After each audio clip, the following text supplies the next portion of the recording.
This is Michael McKeon, aka Morris Fletcher, aka Chuck McGill. You know who I am. But it's time for Inside the Gilliverse with Eric Broadbent.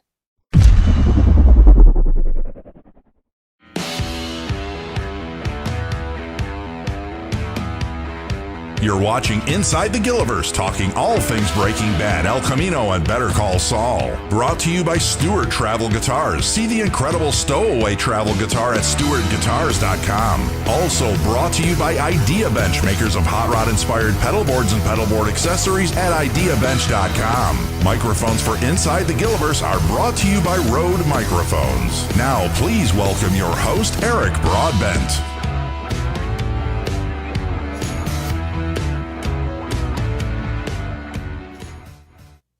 Good afternoon, everyone, and a warm, happy New Year wish to all of you. Thank you for joining us for a brand new year and a brand new season of Inside the Gilliverse, where we talk all things Breaking Bad, El Camino, and Better Call Saul. My name is Eric Broadbent, and it comes with great pleasure to introduce today's guest at a special time. Joining us from Germany, you know him as Kai from Better Call Saul Season 4 and 5.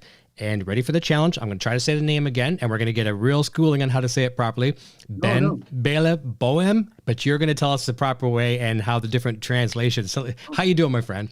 No, you did great. Thank you. Ben Bela Böhm is fine. I like the American way to pronounce it. But happy belated birthday to you. Thank you, sir. Thank you. Thank you. I understand we're both having a little bit of a celebration, so cheers to you. Cheers to a new year. Yeah, I'm just over, so I'm just having yeah.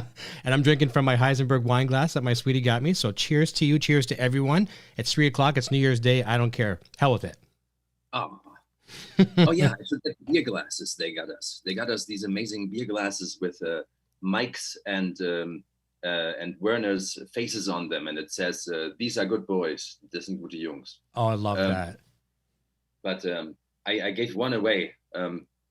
To the last person who interviewed me because I was feeling so undeserved and so thankful. I will not give you the other one. I'm keeping the other one. That's okay. I'm not deserving. I'm not deserving. I'd be maybe deserving of your empty beer bottle, maybe. Oh, you're very deserving of everything. Thanks for having me. Yeah, what's up? How is Detroit or no, Canada? I'm in Canada. I'm just on the Detroit side. It's good. We've been blessed this year. Well, I shouldn't say we've been blessed. We've been blessed with nice warm weather. If you like nice warm weather, if you like snow, then we're not blessed. We got snow on Christmas Eve day. We had a nice snow, a deep snow actually for Christmas, and it's all gone. It's like about 0 degrees. It's a little bit above zero right now. So I like that. I don't like the snow. So we've done well. I miss the snow. There has not been snow in Berlin for many years now, really. It was like a little bit of powder, but it went away instantly. And Italy has snow. It's crazy, but no snow in Germany. It sucks. Really? And we do have a couple of guests, and again, friends, actually, I shouldn't say guests, but our friends and our viewers that are from Germany as well, too. So our audience, obviously, in the Gilliverse spans all around the world, which is nice. So they'll be sharing some of the local forecast with you as well, too. So we got a special new feature, as I was telling you off the air today. We're going to be doing this momentarily, where people that join our YouTube channel, there's a little button, join down below. We want to try to keep giving them more and more and more, as extra perks. And we're going to be playing member questions for you. And I'll play them if you need to hear them twice. I can play them twice. We'll do that in a moment. But we have a super chat question from Shashank. Shashank says, "Happy New Year, everyone. Ben, how was the experience working on site with actors like Giancarlo Esposito and Jonathan Banks?" I didn't have a scene with Giancarlo, unfortunately. Yeah. I only saw him waiting for the next scene. Well, kind of, but we are like better extras in the scene we have with him. But Jonathan is awesome, and I was a huge fan of Breaking Bad, and I also really tried to audition for Breaking Bad, and I did audition for Breaking Bad, and I didn't book it, and but it would have been a small part, and it was like season 5, the Madrigal episode, I think. Yes. They have this chemist, and the chemist talks about what the different flavors are of the mayonnaise or something. So it's kind of a weird chemical technical monologue, which I auditioned for, I think for Sherry, that I never met her after. And thankfully she didn't do the audition for Better Call Saul, because I'm sure I wouldn't have gotten it otherwise. Yeah. But yeah. What was the question? Basically, just thanks. No, he's awesome. Yeah. So I was just really super nervous, and he's super kind, and comes across as super grumpy, but it's all just a front. Yeah. So, yeah. There'll be a couple other related questions as well too, coming from our members here in a moment too, about Jonathan Banks, but they're each a little different. But I think the Gilliverse is very happy that you didn't get the role in Breaking Bad, because that would have been just a one shot and over deal. And I guess this will lead into something that I'll say. This will be the only thing I'll say as one of my questions first, and it'll be the rest from the fans here. But season 4 was a very big turning point for me in Better Call Saul. I really liked it, and the parts that I enjoyed the most were the German crew coming over to do the construction of the underground lab. And I think everyone followed the rules. Everything, it was a clockwork, whatever, except for Kai. Kai was that person that goes against the grain. Certainly didn't disrespected Mike. Mike didn't like him that much. So that's all. It's more of a statement, but I really enjoyed what you brought to that role. Yeah, I just I was just thinking about it because I hadn't thought about this for like a year, because we were filming that particular scene like 2 years ago, but I sometimes think, oh no, I was too nervous back then. I could have made it bigger. I should have just I should have mimicked Mike's voice and been even deeper and poked fun at him. But yeah, I mean that all flows in there. But that was fun. Was there a question in there? No, it was just more of a statement. No, it's just more. We're gonna probably go through this a lot today, depending on how many beers we have. It's my first. There you go. Yeah, so. Yeah. And Andrea Super Chat says, Happy New Year, Gilliverse family and Ben. And before we get into the member questions, there's one. This is a good one here too. Jennifer says, what did they use for the beer during the scenes in Better Call Saul? Would it be like iced tea or something? Yeah, it didn't taste too good, and non-alcoholic beer as well for the film. Yeah. The dark beer was kind of an iced tea, I think, if I remember correctly. Yeah, because that's the thing, right? Because like so many scenes, you're doing it 5, 10, 15 times. You have a real beer, which would be kind of nice, but you'd be staggering on your lines and everything else too. Indeed. Yeah. I remember the whiskey being apple juice. Okay. Yeah. I do like apple juice. That was good. Yeah. So Claudia has a question as well too. I'll save her just for a moment because we're going to jump into the member section. So we'll just do that right now. So again, this is a new section here on the channel and on the show. We're going to be playing members questions. So this one is from one of our good friends. It's funny. I say members, but they're friends. We're all friends here and family in the Gilliverse. So this is from Karina. I'm going to play this and you can see if you hear it and let me know. Hi, Ben. This is Karina, and my question is, what was your favorite part about working with Jonathan Banks, and did you do your own stunt when he punched you in the face? It looked great. Thank you, Karina. Great. Well, no, it was just great to work with him. I mean, he's been in Gremlins. He was a police officer in Gremlins, for God's sake, and in Flipper. Yeah. And I really like him. And so I don't know. He once invited Rainer, who played Brunner, and I to a dinner on a day off somewhere in Albuquerque in a restaurant, and he was super kind. And so I like that part, being just valued, or even though he comes across as grumpy, he's super sweet. I did my own stunt, but they had a stuntman, and he had my clothes on, and it was fun. And it's not that difficult. It's just like turning around and falling a bunch of times. That's a good answer. And I can just imagine what it's like to work with Jonathan Banks. I've had several cast members on the show where they have worked with him, and they've said Jonathan will throw him for a loop just before a scene. Like he'll get right out of character and do something really crazy, and just make them kind of really test their ability to keep their composure and everything. I think it was James Austin Johnson. Okay. Yeah. I think it was James who played Fred at the Travel Wire. Okay. Can you hear me now? Okay. You're breaking up. Okay. Are you talking about Ernie, who played Ernie? No. Fred from Travel Wire. Oh, yes. Yeah. Yes. So he was saying Jonathan threw him for some loops, when they were recording. Okay. Here's another question. This is from our member. This is from Lori. All right. And here's a question here from her about a commercial. Hi, Ben. This is Lori. Can you tell us about making the Schweppes commercial? And did you know Uma Thurman prior to that? Thank you. Oh, I don't think that ever aired in America, so she must have seen it somewhere else. Funny. That was, I think, like 8 years ago or so, and I had just quit acting and studied psychology, and that was like one of those jobs I still took for the money. And then once I got it, it was also nice to find out that Uma Thurman would be playing with me, because I didn't know that until I had gotten the job.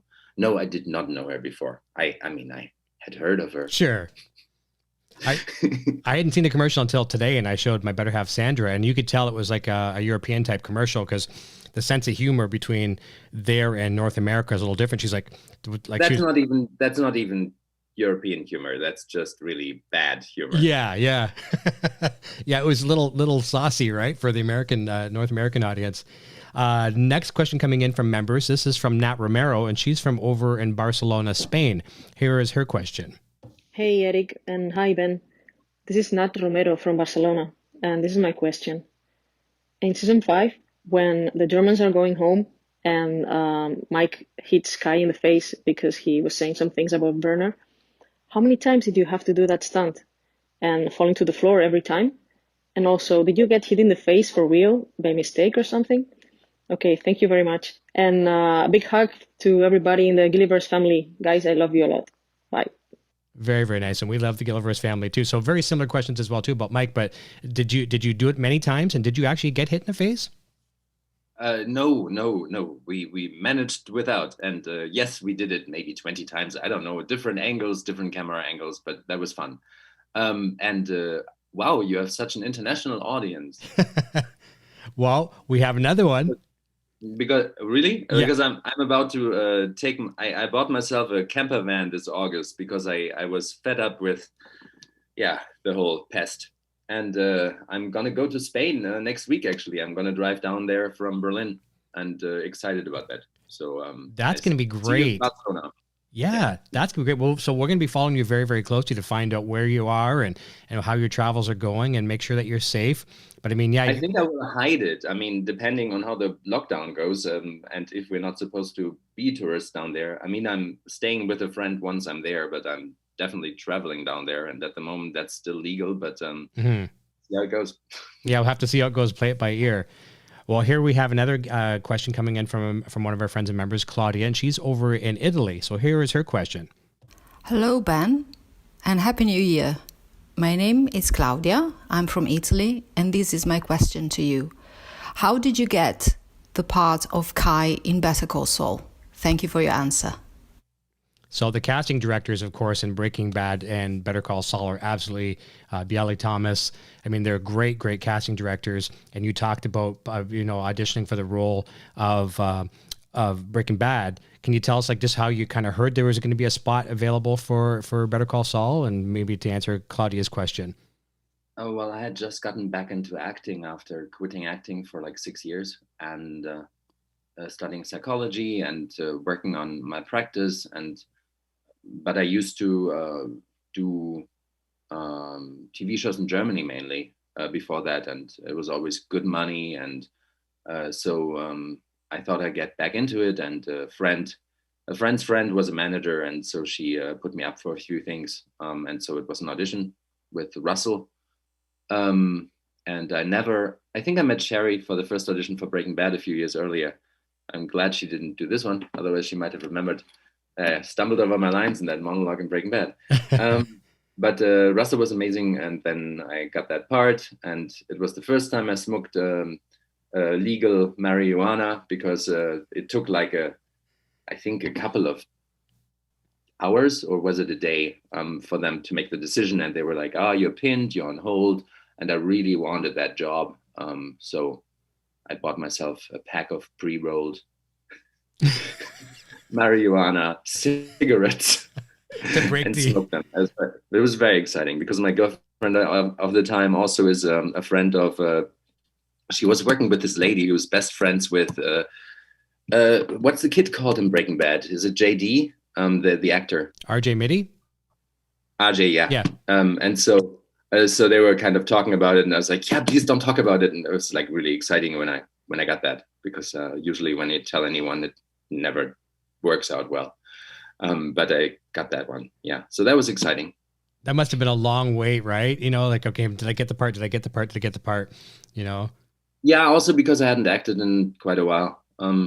I think it's actually helpful to have some life experience and do something else. Sure. But yeah. And the casting directors are so amazing. Sharon Bialy later contacted me because I guess there's not that many Germans in LA. And I think I was already in Berlin for that, but she didn't know that. And so she contacted me for a play with Tova Felcher and her brother directed and wrote it, and Tova starred as the lead, and it was like a four-hander. And we did that in Colorado the next year. And I got that via Sharon Bialy as well, which was really sweet. I got to play Joseph Goebbels, the Nazi. Yeah. Yeah. So it's nice to get a call back from her. That's for sure. Yeah. Lovely people. Good.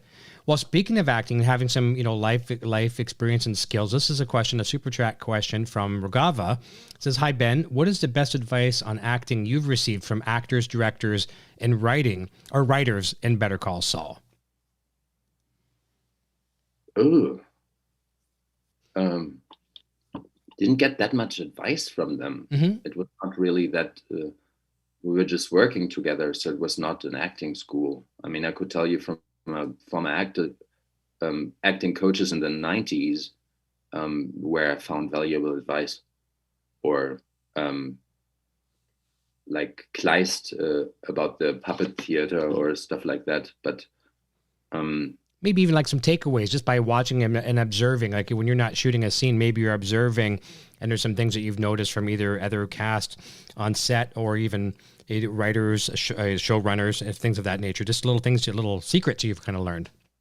No, I just really enjoyed the atmosphere on set is what I would say I would have learned if you want it that way. That I think it always depends on the showrunner or the producer and the kind of people they hire. Sometimes there's people that have a lot of testosterone and they want to be the boss, and they don't hire people that are full of motivation because due to joy and love, but maybe out of fear.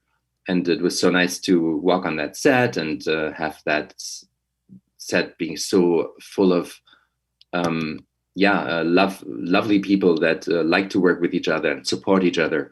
And I'm pretty sure that's all due to Vince Gilligan and Peter Gould. And because they are the people that set all this in motion. And, yeah. That's what I learned, because I've also been on sets and TV shows over years where it was the opposite, where everybody was scared and timid. Yeah. Nat Romero says, "Do you do Zoom sessions? I guess on acting and things of that nature. Do you ever do that yourself? Do you teach a little bit?" No, I give workshops in relationship counseling and sex therapy sometimes. Okay. So what I do is I give Zoom workshops in that manner, like how to overcome jealousy or how to communicate in a nonviolent manner and things like that. But I don't. I haven't really. I helped some people getting into acting school and working on monologues and such.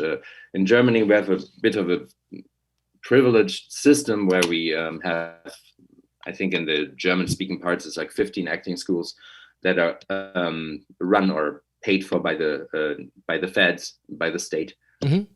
And so maybe 1,000 or 2,000 students apply for 10 or 20 spaces in each year at the university. And so it's everybody has to read and run monologues. So I'd help people with that to get into those schools, because once you're in those, it's not smooth sailing, but it's easier for you to get into the theater system that we have set up here in Germany, which is wonderful, by the way. And I hate that there's not more of that in Britain or the US, repertory theater wise, because every town in Germany that has a few thousand citizens, sometimes it seems, has a theater that's paid for by taxpayers' money. I was at the National Theater in Brunswick, or State Theater in Braunschweig, and I think they get like 30 million euros. It's like $35 million every year by taxpayer money just for keeping it run, which gives them immense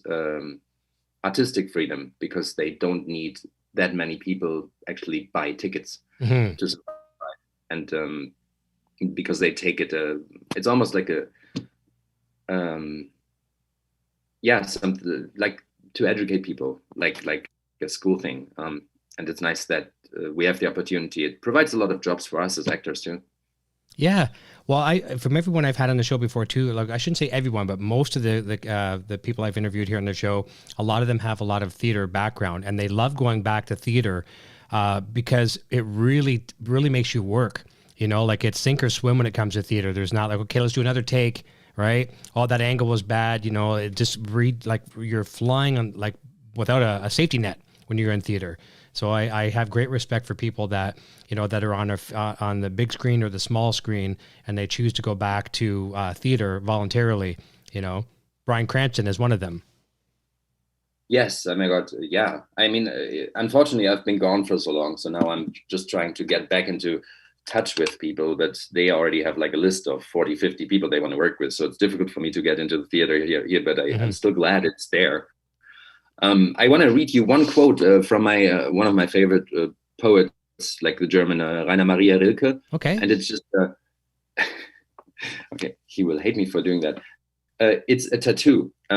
It's not Gordon Smith's tattoo, even though he has great poem tattoos as well. But my friend, I took it last night. We were having drinks. And yes, I was socially distancing, but also we haven't met anyone. I was also in quarantine over Christmas, so I feel pretty safe. Mm-hmm. It's very short. It also ends the movie Jojo Rabbit. I don't know if you heard of that or seen it. It's about this Nazi boy who has an imaginary friend named Hitler. And it's humorous and sad. It's a wonderful movie. But anyway, he got it tattooed on his back, and it's like, let everything happen to you. Beauty, terror, just keep going. No feeling is final. And he had it in English, so that's why I had to read it from there, because I only know it in German. Okay. And I think that befits 2020 very well, and leaving that behind now. Yes, I know, leaving it behind. That's as we could probably leave this behind too. Speaking of COVID, Andrew's asking, how did you feel after all that COVID stuff?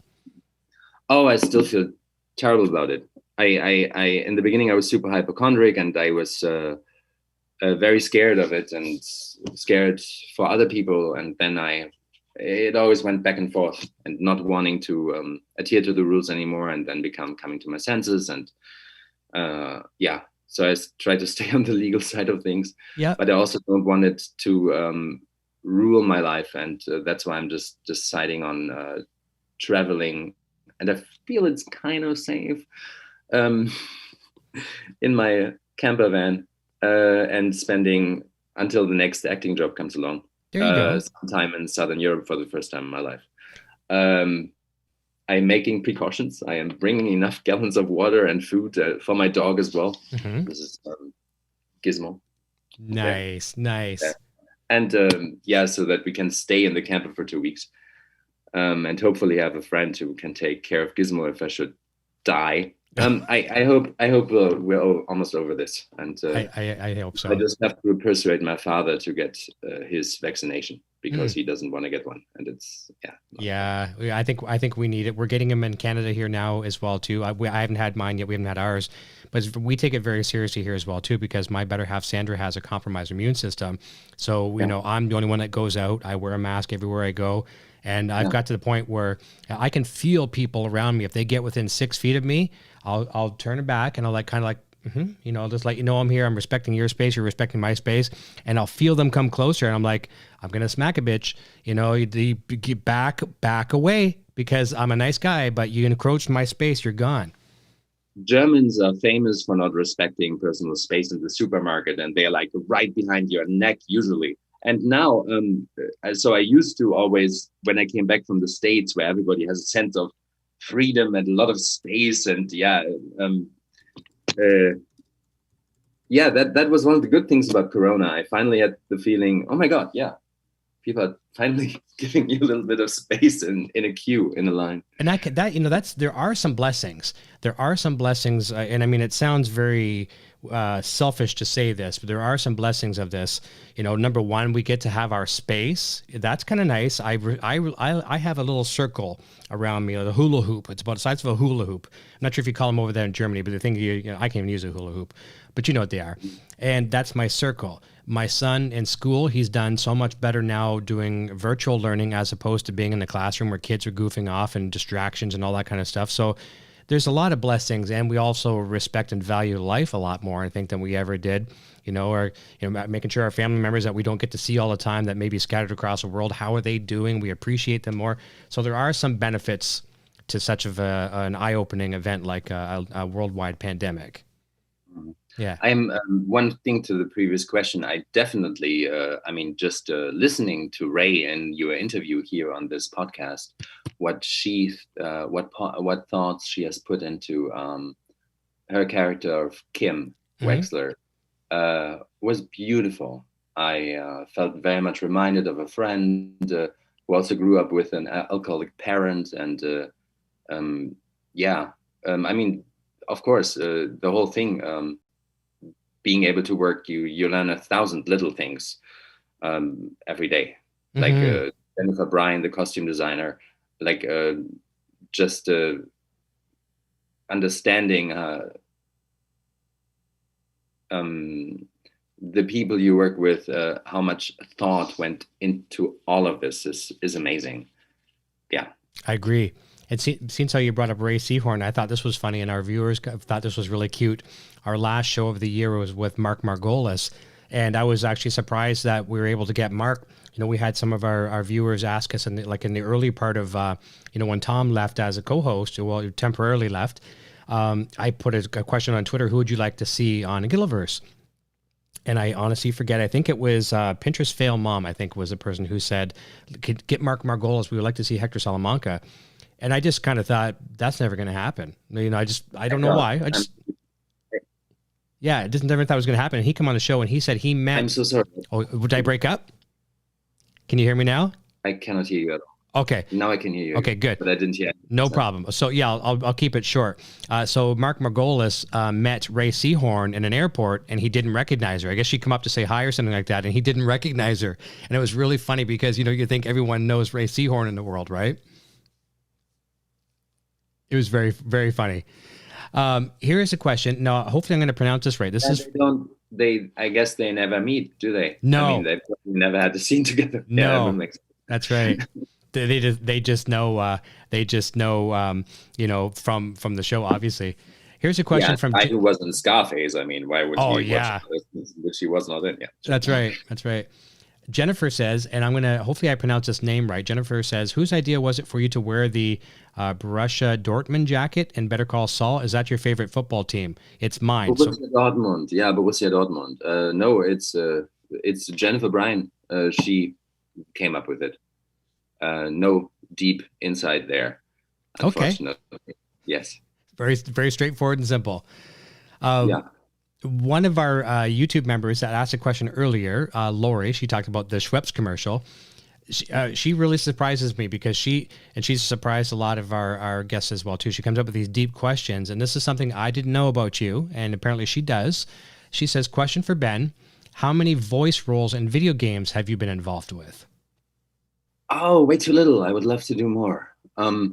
I did only a couple of advertisements for Call of Duty, but I never played a part. Okay. My colleague, Stefan Kapicic, who was in also Dead. Come on, give me that Marvel Universe superhero, Dead. Deadpool? Deadpool? Anyway, he's in it. He's a superhero. Yes, thank you. Yeah. Sorry about that. I don't know. But he's also one of the voices in Call of Duty, and he does a lot more. I would love to be in it. But for me, the whole voiceover industry in Germany, it seems to be you need to know someone and somebody. I book German parts in LA and record them here for a studio in LA, but I never get to do anything here. I did a couple of things. I did like a video game version of Lord of the Rings, where I played a bunch of, I don't know, dwarves, elves, different dragons, or was it even not Lord of the Rings? No, it wasn't. I'm really bad at this. Because it was like 2 years ago, and it was only like a few hours. There is a certain video game where I voice 5 different dragons, and no, it's not Game of Thrones. It's something famous that I cannot come up with. I didn't even put it on my Vita because I do so few voice roles. But thanks for noticing. Yeah, I sometimes do voice roles. It's mainly in the US and not in Germany. Well, I have a friend. And I did 3 novels for Audible this year, but in German again, so you wouldn't understand a word. I wouldn't. And I did it all here in this very room, hiding under my blanket, so that the quality would be better. The acoustics, yeah. So yeah, because of COVID. Yeah. But yeah, those are 3 novels. So that was fun. Well, I have a friend, and I use the term loosely when I say friend, but I've met him a few times in person, and I knew him through Facebook and things like that. But we become friends, and he runs a very large video game company. Don't even know the company. He's very secretive, but he runs a very, very big video game company, and there you go. Yeah. Give him my number. Well, I'm going to. He has his number. I'll call him. Yeah. He has a home in the United States, and he has a home in Russia. He do his Sunday car is a Ferrari, so he's doing pretty good. So I'll mention your name. Yeah, I'll mention your name to him if it's ever and he's worked on some of the big titles. So I'll mention your name to him as well too. And that's in Canada too. Canada, the United States, there's lots of video game companies, and I could see the German, the natural German language, the ability to speak it fluently, and a lot of these, especially like the Call of Duty games and stuff like that, would be really, really popular thing for you. Hopefully, we get you some more work. Indeed, unfortunately it really sticks to your mouth, and it's difficult to play anything else that's not European. I think I can pull off a British accent perceivable for an American. At least certainly in Italian, Polish, French and stuff. But I was never able to play American. I once did a Tennessee Williams, one actor, but then I had like 6 weeks of rehearsal time to work on that American accent. Usually you get an audition and you only have a couple of days, so you need to be able to turn that around quickly, and I never could. The only time I've had an American accent was in the Cast Junior. Is that also on the East Coast? It's a fast food chain, a Carl's Jr. commercial. Oh, Carl's Jr., yes. Yeah. We don't have them here that I know, but in the United States, yes. Apart from that, I think I never pulled off convincingly like an American accent. That's like some of these actors that I admire. Like I'm a big Walking Dead fan, and Andrew Lincoln, being a British resident, when he's playing the role of Rick Grimes, he pulls it off pretty darn good. You don't hear that English dialect at all. Yeah, and Tova Feldschuh is amazing. She cast me in that play that we did last year in Colorado. Not last year anymore, the year before last year. Yeah. Where I got to play Goebbels, and she played the Jewish box promoter. It was about this Max Schmeling and the American black boxer, and the Jewish box promoter and his relationship with Joseph Goebbels. And she was in The Walking Dead. That's how the Sharon Bialy connection came to happen. It's funny how these things are connected, and I just want to say she's amazing. Tova Feldschuh, check her out. She was, I think, in 2 seasons of The Walking Dead, but her real forte or call of fame is Yentl and many, many other Broadway plays. And she's amazing with accents. She's fabulous. She must be in her 70s now, but she's a powerhouse. Tiny Jewish woman. Okay. Yeah. Nice. Here is a question from Karina. She says, being German, do you like marzipan? Marzipan is one of my favorite things in the whole world.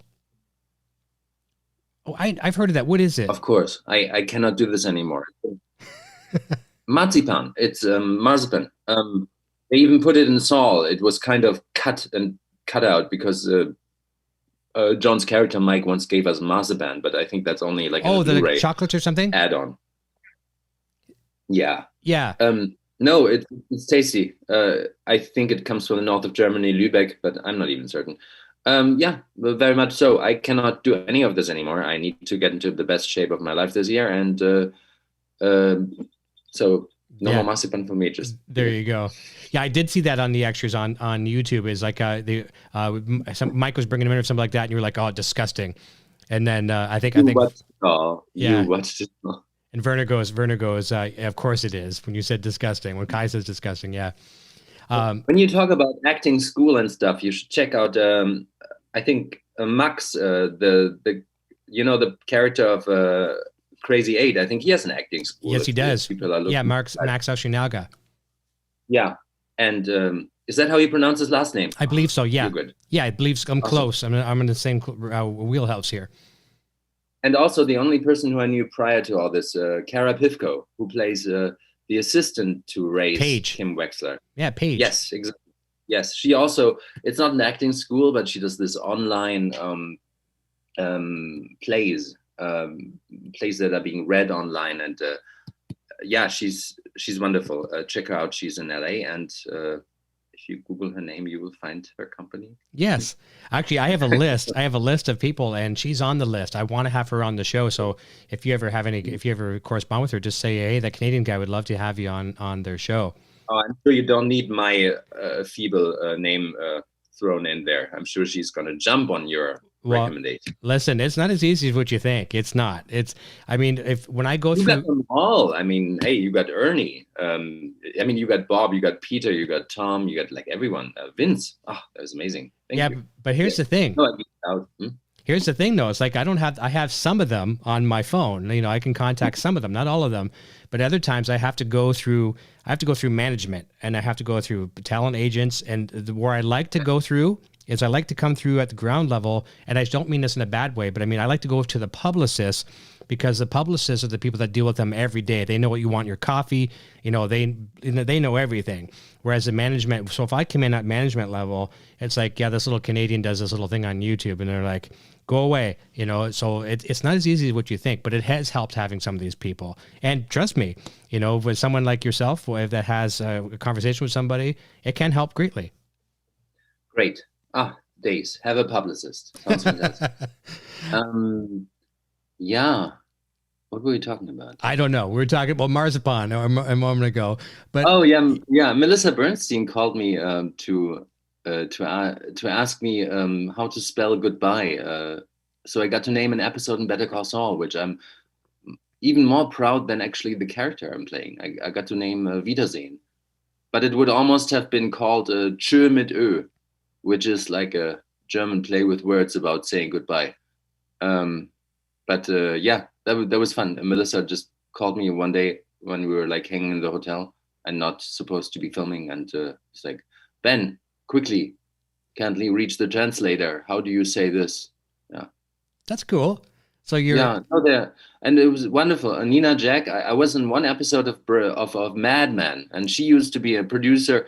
Back then she was in second AD on Mad Men, and she said we had met before. She had called me to set. And then it was really funny, like how these things work. I know. And like you see how these people, I mean, they've been working like on the best shows ever, like Nina with Mad Men, and then Breaking Bad, Better Call Saul. Then she did that other show that was based in Long Beach about the surfer dude. That was hilarious. Anyway, makes one so happy to work with people that are great storytellers. Agreed. Yeah. And that's something, too, that Vince Gilligan has said before, and Peter Gould as well, too, when they've been on the show, is they like to promote within. They see good talent within the Gilliverse organization, and they always, they might bring outside sources in as well, too, but they really nurture and encourage and develop the talent. Like, look at Jennifer. Gordon Smith. He was in Berlin last winter, and he got interviewed for something, and I met him again, and he freaking started as a writer's assistant, and and now how many Emmy nominations has he had? Like, he's amazing. I know. Yeah. Jennifer as well, same thing. She was a writer's assistant, and her first writing, credit became Breaking Bad. So here's a super chat question from Andrea. She says, "Best greetings from NRW, Ben. Wish you all the best for the next year. Mein Freund, Prost. And I know what that is." There we go. Oh. Anything that means drink in any language, I pretty much know it. Has it been hard for you with finances this year, or did it go over all right? For me, I've been an Obi-Wan Jedi in training forever for this. I'm a recluse. I live in this. I live where you see. I live in this area. I build websites for people, so I'm a digital person. So it hasn't changed much. Got it. I don't get the face to face. I could walk into, hey, how you doing, sir? You know, and do my sales pitch at a store or a business. So I do it virtually now. But no, I'm able to keep these lights on to talk to you, and that's about it. So I'm happy with that. And there's food on the table, and we've got food in the freezer, so we're doing okay. Yeah. But that's another blessing. We talked about those blessings earlier. You know, sometimes we laugh, right? We're like, oh, we can't fit another can of such and such in the cupboard. And like, that's a good problem to have. And that's not bragging. We're just lucky that we have enough food to stuff our cupboards and our freezer and be appreciative and have a full belly at the end of the night. Yeah. Blessings. Ragava has a question, says, hey, Ben, is there a specific kind of raw you'd like to play? A role. Okay. So I'm getting these voice to text. So any kind of role you'd like to play and never got a chance. And why would you like to play that role? I really got some good theater parts when I was at this state theater for 4 years, and I really enjoyed playing Mozart, Amadeus, Judas Iscariot with the devil. My buddy, he used to do a lot of comedy double act for 10 years with Eddie Izzard, who's a rather famous comedian from England, and he's actually the funny one of the two, and he ended up directing in Germany a lot and playwriting, and so I really felt blessed working with him a few times. His name is Rob Ballard. His plays are being played in Germany for some reason because I guess some artistic director in Germany thought he was funny, and Germans obviously know funny.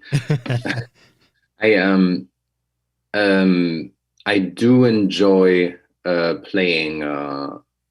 I used to be known in Germany before I left Germany like 10 years ago for playing romantic leads, a little bit like Orlando Bloom or Hugh Grant, just on a sometimes worse, more soap operatic. Yeah. I used to be recognized on the street for like a period TV show with I guess the German equivalent of Britney Spears back then, who was also an actress, and I was her lover in that 1850s Bavarian village fairy tale dream where the princess gets to wed the son of a seamstress. But that's when I left.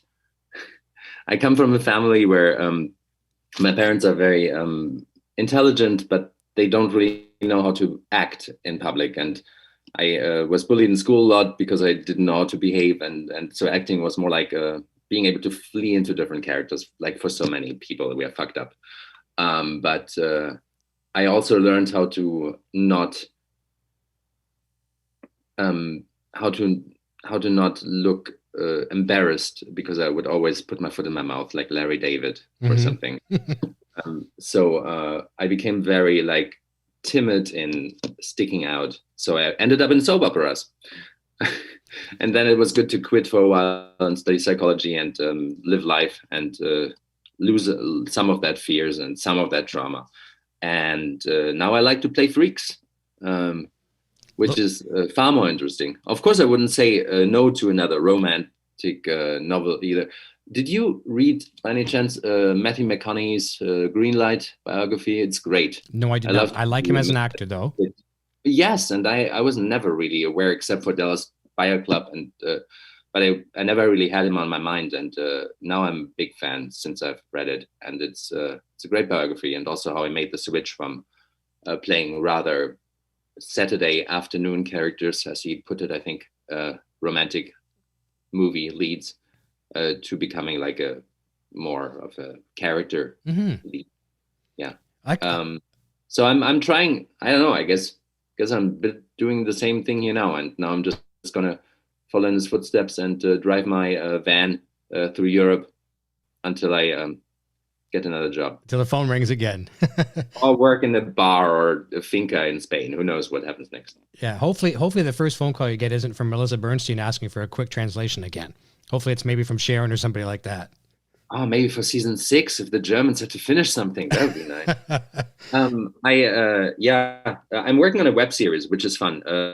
for like a German network. We haven't got the final yes or no yet, so I cannot talk about it. But it's fun to do some writing and storytelling. And I used to write a long time ago, and it's nice to get back into it and have a little group of friends to create it together. Yeah, well, we'll look forward to hearing more about that. Well, fingers crossed that goes well, and I'm sure you'll let us know through social media when you can if that everything goes well with that. That'll be good. Yeah, thank you, sir. Yes, one of the scenes I loved so much in was in Better Call Saul was when you were all isolated in the warehouse, so to speak, and you had like your recreation, you had your homes, you had your recreational equipment, you had your little bar, but that was all shot in the Albuquerque studio facility, wasn't it? No, there was an old factory next to the actual Q Studios. Okay. I think they did solar. For some reason, they went out of business with solar. Can you imagine? Yeah. So it was basically a studio next to the studio. It was a big factory hall that they turned around for us for a few months. Yeah. I was mistaken because the scenes looked, I mean, the shots look so much similar to the interior. So that's very cool to know. Here's a question from Andrea. She says, what are your most wishes for 2021? Other than getting through that drive in the camper van.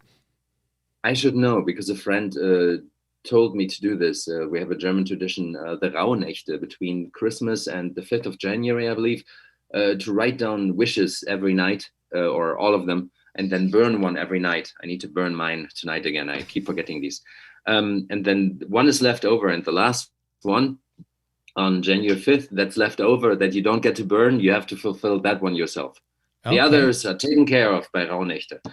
So I wrote down a lot of wishes, and I can't really think of it. I mean, part of what I moved back to Europe for was to work in great storytelling productions in Germany, such as Babylon Berlin or How to Sell Drugs Fast, which are two of my favorite German shows. And I haven't found these job opportunities yet, to put it. I was working on a lot of also lovely CSI Miami kind of German TV shows, not the literal CSI Miami. Yeah, I get it. And guest stars or recurring, which was great, especially during COVID. It really saved my ass, and I really enjoyed playing asshole cops and sex club owners, and that was fun. Yeah. But I would love to do some fine storytelling comparable with Saul or other shows. That'd be good. Yeah, Queen's Gambit was also fantastic. It was mainly shot in Berlin, but of course all the parts were American. I they made Berlin look like Mexico and Moscow, and it's great what's possible these days. So I hope, of course, for these jobs, and secondly for my family, for my parents, which is the other reason why I moved back to Germany, because they're getting older and I want to be there for them. That they are healthy. So I knock on wood for that. Yes, for sure. Knock on wood. Just a question towards that. Was a really cool thing that you said about burning these little wishes, and you're left with the last one. Do you get to cheat? Do you have to burn them randomly? Like, you have to say, well, I'm never going to do that. Let's light that baby on fire. How do you do it?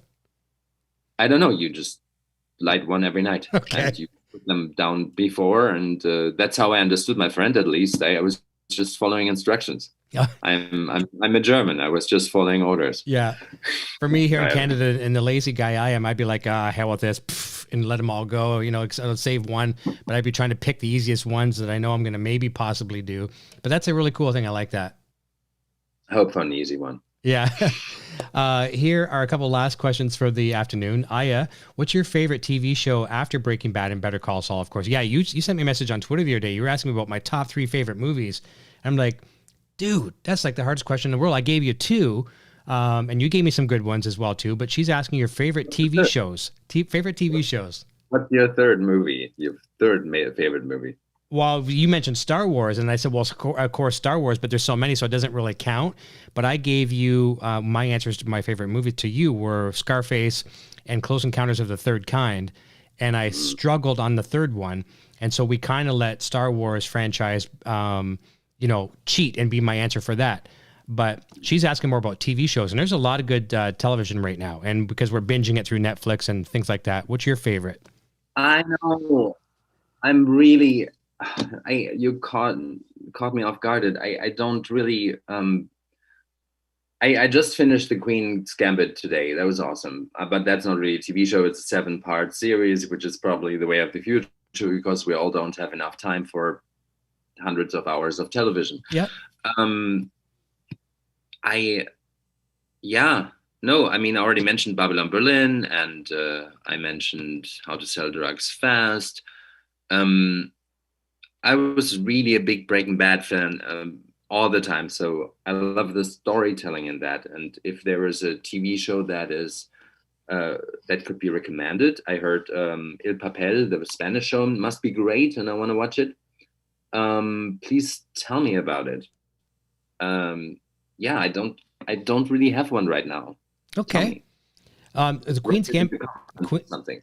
And I think that's still, when you talk about Queen's Gambit, I think that still counts. Like we're talking anything we can binge watch. And I watched The Crown. I really enjoyed The Crown. 4 seasons of that. And what's nice about that is there's two main actors playing, so there's 2 seasons, 2 main actors playing the Queen and Prince. And then the next 2 seasons is a new Queen and new Prince.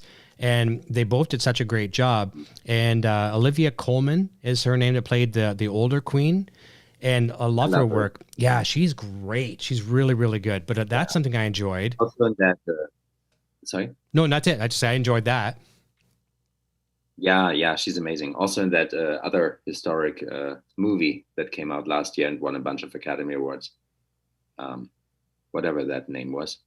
You remember? No. Did you watch it? I don't know. Yeah. I have the DVD. It was a SAG screener, but never mind. I'm not sure. Okay, well, you tell me after the show. Lisa here has a question. This is a super chat. She says, do you feel like your storyline, this is a good one, was a father-son type situation for you and Mike, where you're both learning from each other and teaching the other?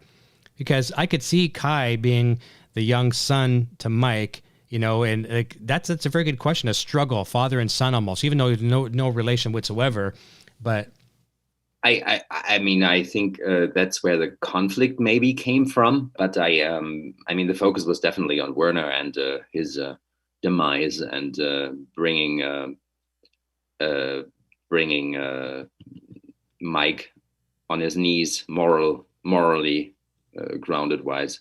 So I considered myself a red herring pretty much from the start, but I enjoyed playing that with Mike, and that was a bunch of fun.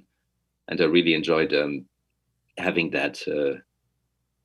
I like to poke people and like see what comes out, because I guess I don't trust people sometimes. And so that came easy to me in that part. Yeah. Good.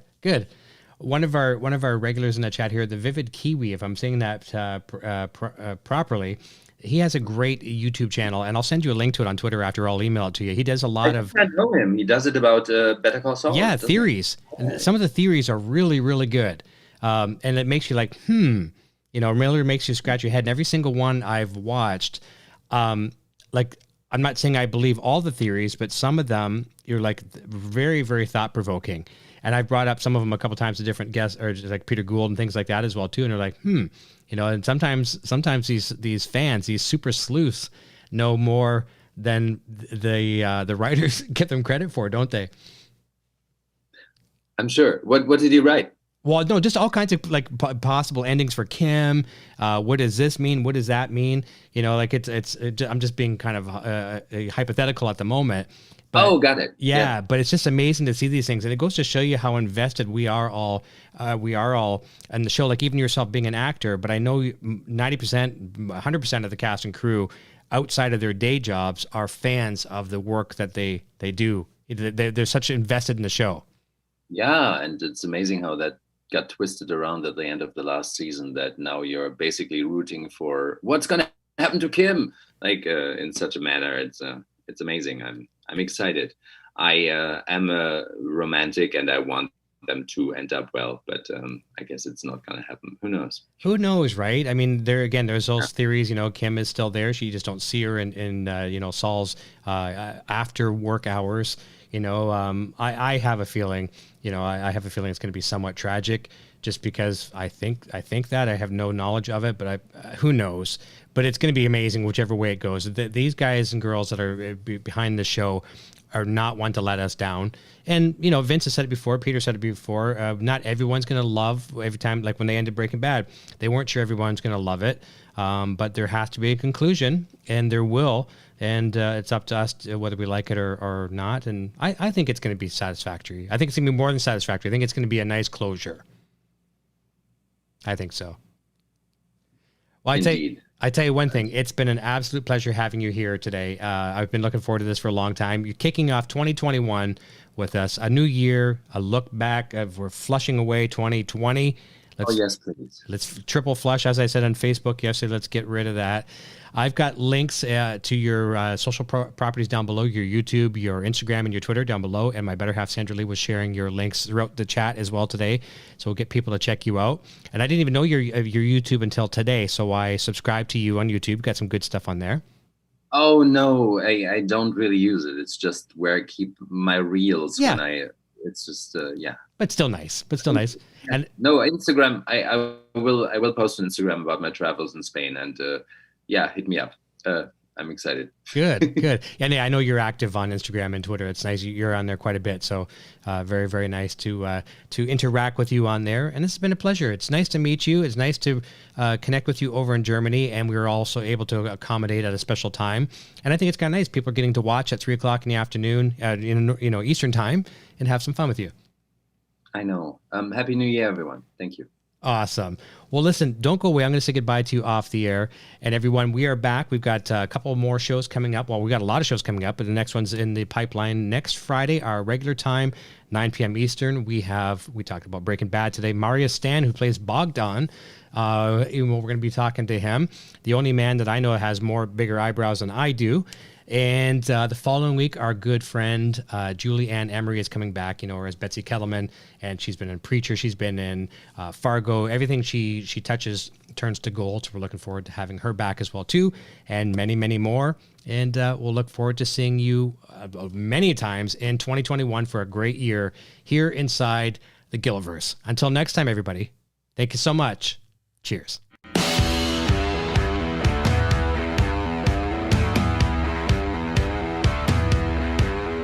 Thanks again for tuning into Inside the Gilliverse with Eric Broadbent. Be sure to check back each week for more great discussions and interviews with cast and crew from Breaking Bad, El Camino, and Better Call Saul. Please like, subscribe, and share this video with your friends.